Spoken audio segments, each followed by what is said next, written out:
और वही नंदिनी जी राम जी के आसपास में रहती थी। जैसे ही राम जी आए तो नंदिनी गऊ के थनों से दूध निकलने लग गया था। इतना वात्सल्य जागृत हुआ, इतना वात्सल्य जागृत हुआ कि अपने आप थनों से दूध बहने लग गया। राम जी के लिए इतना प्रेम जागृत हुआ। और अपने बछड़े को छोड़कर ज्यादातर वो राम जी जहां रहते थे वो गौ माता उधर ही रहती थी। थोड़ी बहुत जंगल में घूम के आकर राम जी के पास रहती। आज राम जी प्रथम बार माता से विलग हुए और जब माता से दूर गए तो राम जी को तो नींद नहीं आती थी जब तक कोई माँ लोरी नहीं सुनाए। तो अब लोरी कौन सुनाए? तो गुरु माता जी लोरी सुनाती थी श्री राम जी को। गुरु माता सुनाती थी राम जी को सुलाने के लिए, अपनी गोद में सुलाती थी। गुरु जी ने कहा नहीं, ये उचित नहीं है, सब विद्यार्थी विद्यालय में एक जैसे होते हैं। पर ये तो भगवान राघवेंद्र हैं। मां ने कहा नहीं, राघव को तो मैं अपनी गोद में ही लेटाऊंगी। वो चारों भाइयों को लेटा लेती थी। थोड़े ही समय में भगवान को संपूर्ण वेद वेदांतों का ज्ञान हो गया। उनको तो सब गुरु की महिमा पृथ्वी पर इतनी है कि भगवान भी आ जाएं तो गुरु के चरणार बिंदों में गए। इसका तात्पर्य यह है कि गुरु तत्व की प्रधानता दिखाने के लिए भगवान गुरुदेव के चरणार बिंदों में गए, गुरु के चरणार बिंदों में गए, सेवा किए और विद्या अर्जित किए। आजकल तो बिना सेवा के विद्या अर्जित करना चाहते हैं, कोई सेवा करना नहीं चाहता है। तो गुरु के श्री चरणों में बैठ के जो विद्या प्राप्त हो, भवारण्य प्रविष्टस्या दिग्मोह भ्रांत चेतसा ऐना पंथा संदृष्टा तस्मै श्री गुरुवे नमः। जो ज्ञान प्रदान कर दे, भवारण्य प्रविष्टस्या, ये संपूर्ण संसार बहुत बड़ा जंगल है और हम लोग जो घूम रहे हैं उसमें घूमते घूमते उस जंगल में हम लोग विभ्रांत हो चुके हैं, रास्ता भूल चुके हैं। भवारण्य प्रविष्टस्य दिंग मोह भ्रांत चेतसा, हम लोग मोह में चकित होकर संपूर्ण रास्ता भूल चुके। दिंग मोह भ्रांत चेतसा ऐना पंथा संदृष्टा तस्मै श्री गुरुवे नमः। जिन्होंने मार्ग प्रशस्त कर दिया और मार्ग दिखा दिया, ऐसे गुरुदेव के श्री चरणारविंदों में प्रणाम। उन गुरुदेव के चरणारविंदों में प्रणाम कर रहे हैं। अब ऐसे चेला नहीं होना चाहिए। एक बार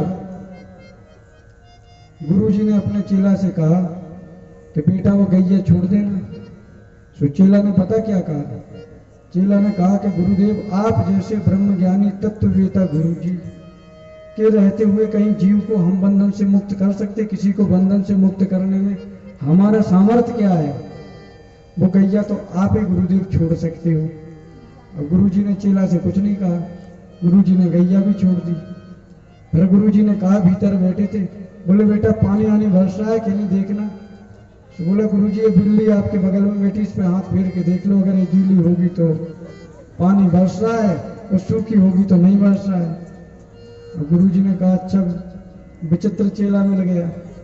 रात्रि में गुरुदेव ने कहा कि बेटा ये लाइट बंद कर देना। तो पता चेला क्या बोला? अब गुरुजी ठंड का समय है और आप भी कह रहे हो लाइट बंद कर देना। अब ठंड में उठे कौन? एक काम करो, लक्ष्मण जी ने वो परशुराम संवाद में कहा था ना कि मूंदो आंख कतों को नहीं, आंख बंद कर लो, कोई है ही नहीं, आंख बंद कर लो, समझ जाओ लाइट बंद ही है।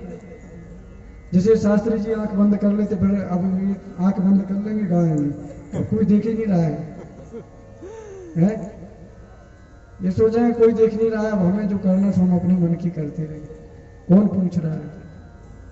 तो उन्होंने चेला ने कह दिया मूंदो आंख कतों को नहीं, मूंद लो, आंखें तो बंद करना है। अब गुरुजी ने सुबह भोग लगाया और जैसे भगवान को भोग लगाया तो बोले बेटा प्रसाद तो लोगे? तो उसने कहा गुरुजी हमने आपके श्री मुख से सुना है कि भगवान का प्रसाद लेने में कभी भी देर नहीं करना चाहिए, वो तत्काल लेना चाहिए, क्योंकि प्रसादे सर्व दुखा नाम, संपूर्ण दुखों को नष्ट कर देता है प्रसाद। इसीलिए जो आप प्रसाद दे रहे हैं ना, वो प्रसाद तो गुरुदेव जरूर ग्रहण करना चाहिए, उसमें देर नहीं करना चाहिए।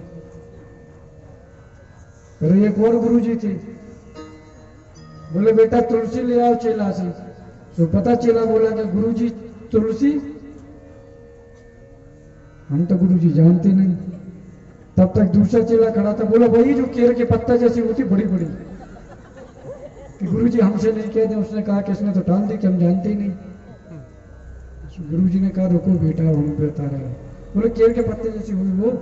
गुरु जी बोले नहीं नहीं, अब ऐसा है, हम तो उठेंगे नहीं, पूजा में बैठ गए, अब तुम एक काम करो बेटा, ये चौकी ही उठाओ, बगीचा तक ले चलो, और हम जहाँ बताएंगे वहीं तुलसी तोड़ना है। वो गुरु जी भी अच्छे ही रहे कि चलो हम इधर ले चलो, इधर ले चलो। और जैसे ही पूजा की स्थली पे पहुंचे, बोले बेटा तुलसी याद हुई? तो उन्होंने कहा गुरु जी याद जिंदगी में भूलेंगे नहीं, अब नहीं भूलेंगे। तो सतम साक्ष्यम समाचरे, जो जैसा व्यक्ति हो उसके साथ में आचरण तो वैसे ही करना पड़ेगा।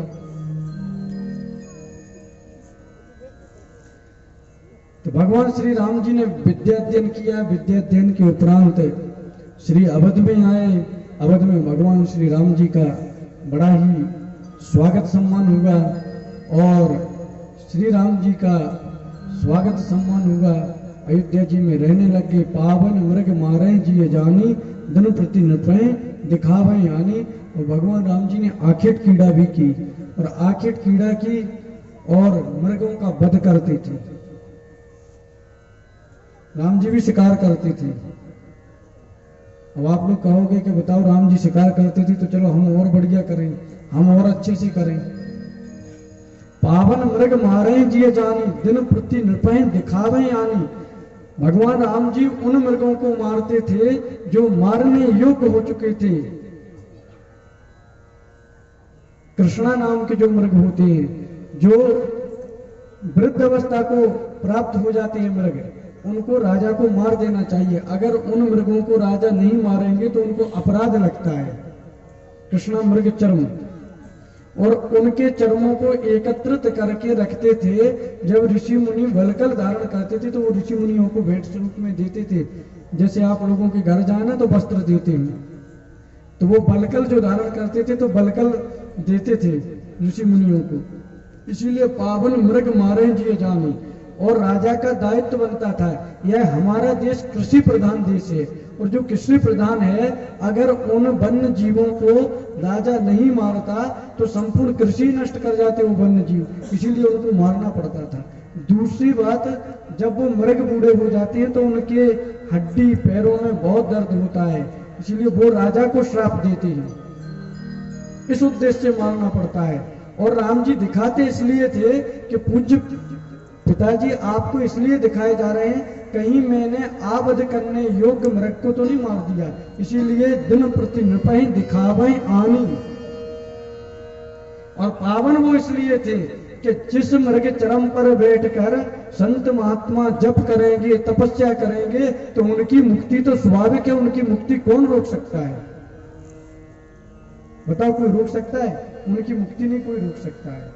इसीलिए कई बार क्या होता ना, जो ज्यादा होशियार व्यक्ति होते तो वो कुंभ मेला और आदि ऐसी जगह पे जाकर कोई कमंडल वितरण कर देता संतों में कि ये कमंडल भरेंगे, भगवान की पूजा करेंगे, और आसन बांट देते हैं कि आसन बांट देंगे, इस आसन पे बैठेंगे और बैठ के भजन करेंगे। हम नहीं कर पा रहे, कम से कम साधु महात्मा करेंगे तो कम से कम हमें कुछ तो अंश मिलेंगे, हमें कुछ ना कुछ अंश प्राप्त होगा। इसीलिए वो बांटते हैं। तो राजा महाराजा ऐसे देते रहते थे। कुछ समय व्यतीत हुआ और महाराज विश्वामित्र एक दिन बैठे, और बैठे बैठे महाराज विश्वामित्र को याद आई कि भगवान श्री राम जी का प्रादुर्भाव पृथ्वी पर हो गया, राम जी का प्रागट्य हो गया, तो अब क्या करूं, मैं जाके अयोध्या की ओर जाता हूं और भगवान श्री राम जी को ले आऊंगा, क्योंकि श्री राम जी आ गए इस पृथ्वी पे, अब उनको ले आता हूं। गाभित मन चिंता व्यापी, गाभित मन चिंता व्यापी, गाभित मन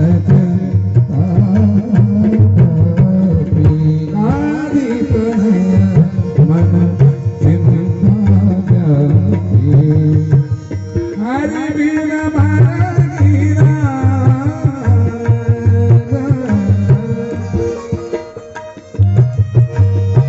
हरि वीर